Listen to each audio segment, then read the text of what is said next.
অনেক আপুরাই আমার মেসেঞ্জারে নক দিয়েছে, আপু পেজে কিভাবে কাজ করতে হয়, কিভাবে ভিডিও বানাতে হয়, কি ফোন দিয়ে ভিডিও বানালে ভিডিও ভালো হয়, একটা পেজ খোলার সময় কয় টাকা লাগে। তো সেই সব আপুদের জন্যই আজকে ছোট্ট করে একটা ভিডিও বানালাম। আসলে দেখা যায় সংসারে অনেক কাজ করতে হয়, তারপর পেজে অনেকটা সময় দিতে হয়, সেজন্য আমি কারোর সাথে কথা বলতে পারি না। দেখা যায় একজন একজন করে যদি কথা বলতে যাই অনেকটা সময় লাগে।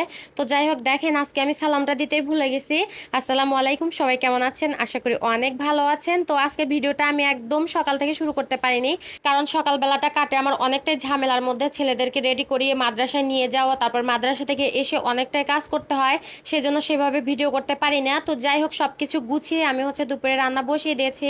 তো যাই হোক, আজকে রান্না করব পাতলা করে মসুরের ডাল, আর আপনাদের ভাইয়া কচু শাক নিয়ে এসেছিল। কচু শাক দিয়ে আর ইলিশ মাছ দিয়ে ভাজি করে খাবে, সেজন্য নিয়ে এসেছে।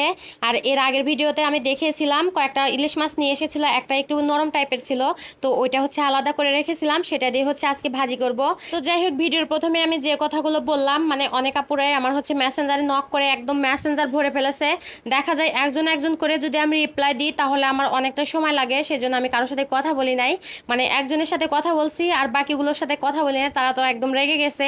অনেকে এবার বলতেছে আপনি সেলিব্রিটি হয়ে গেছেন, সেজন্য আমাদের কথা আর মনে নাই, আমাদের কথা আর পাত্তা দিচ্ছেন না।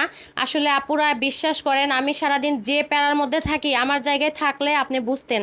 একটা সংসার সামলানো, তারপর বাচ্চা কাচ্চা সামলানো, সংসারের কাজ কি দুই একটা, একটা সংসারে কিন্তু অনেক কাজ থাকে, সেটা সামলিয়ে কিন্তু আমার পেজে সময় দিতে হয়। আমি তো শুধু পেজ নিয়েই পড়ে থাকি না, আমার সংসারটা আগে, তারপর পেজে কাজ করি। সংসারের কাজ ফেলে রেখে তো আমি পেজে কাজ করতে পারি না।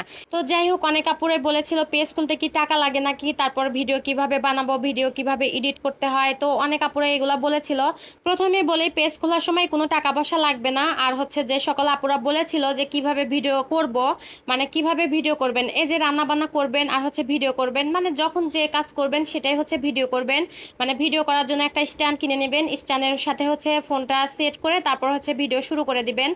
আবার অনেকেই বলেছে ভিডিও করার জন্য কি দামি ফোন লাগে, আসলে না, আপনার হাতে যে ফোনটা আছে ওই ফোনটা দিয়ে আপনি ভিডিও শুরু করে দিবেন। তারপর সেই ভিডিওগুলো ক্যাপকাট আছে ওটা ডাউনলোড করে নেবেন, ওইটা দিয়ে এডিট করবেন, এডিট করে ওইখান থেকে ভয়েস দিবেন। তারপর পেজ খোলার পর প্রথম প্রথম কাজ করার সময় কোনো রকমের মিউজিক ইউজ করা যাবে না, সব কিছু আপনার ভয়েস দিতে হবে। মিউজিক দিলেই কিন্তু পেজের সমস্যা হবে। আর এই কাজটা আমিও করেছি, আমার পেজে অনেকটা সমস্যা হয়েছিল। তারপর অনেক কষ্ট করে আমার পেজটা ঠিক করেছি, যেগুলো মিউজিক দিয়েছিলাম সব কিছু ডিলিট করে দিয়েছি। তারপর অনেক কষ্ট হয়েছে পেজটা দাঁড় করাতে। তো যাই হোক, আপনারা এই ভুলটা করবেন না। আমি তো তখন এগুলা সব বুঝি নাই, এই পেজ সম্পর্কে আমার কোনো ধারণাই ছিল না। তারপর আর একটা আপু বলেছে ওয়াচ টাইম কি কিনতে হবে, ফলোয়ার কি কিনতে হবে, না হলে এত ফলোয়ার কিভাবে হবে, এত ওয়াচ টাইম কিভাবে পূরণ হবে। আসলে আপু, এখানে কাজ করতে হলে সবচেয়ে বেশি প্রয়োজন ধৈর্য। ধৈর্য ছাড়া এখানে কাজ করা সম্ভব না। আর যারা 5,000 ফলোয়ার আর 60,000 ওয়াচ টাইম কেনে, তাদের পেজ কিন্তু ফেসবুক নিজে থেকেই বন্ধ করে দেয়, একদম নষ্ট করে দেয়। ওই পেজে কিন্তু কোনোদিনও কাজ করা যাবে না। এই ভুল কাজটা কখনোই করবেন না। আমি কিন্তু পেজ চালাচ্ছি 8-9 মাস ধরে, তো আমি কিন্তু কখনোই এটা করি নাই। আমার প্রথম দিক দিয়ে ফলোয়ার বাড়াইনি। তারপর অনেক আপুদের সঙ্গে পরিচয় হয়েছে, তাদের ভিডিও দেখছি, তারা আমার ভিডিও দেখে, এইভাবে কিন্তু ফলোয়ার বাড়বে, কখনোই কেনা যাবে না, ফলোয়ার এমনিতেই বেড়ে যাবে।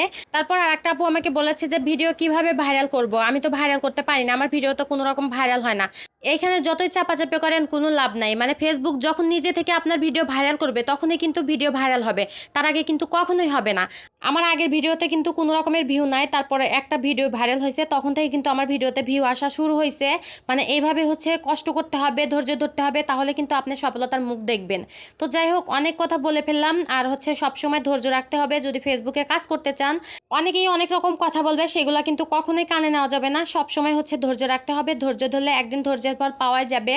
তো যাই হোক, কথা বলতে বলতে ডালটা আর আমি কচুর শাকটা ভাজি করে নিয়েছি, আর ওই পাশে চুলায় আমি ভাতও রান্না করে নিয়েছি। আর আমার কথাগুলো যদি ভালো লেগে থাকে তাহলে একটা লাইক করবেন আর একটা শেয়ার করবেন, যাতে আর একজনও দেখতে পারে। তো যাই হোক, আজকের ভিডিওটা এই পর্যন্তই। আর আমার ভিডিওটা দেখার জন্য সবাইকে অসংখ্য ধন্যবাদ। আমার ভিডিওটা ভালো লাগলে অবশ্যই লাইক কমেন্ট শেয়ার করবেন। সবাই ভালো থাকবেন, সুস্থ থাকবেন, আল্লাহ হাফেজ।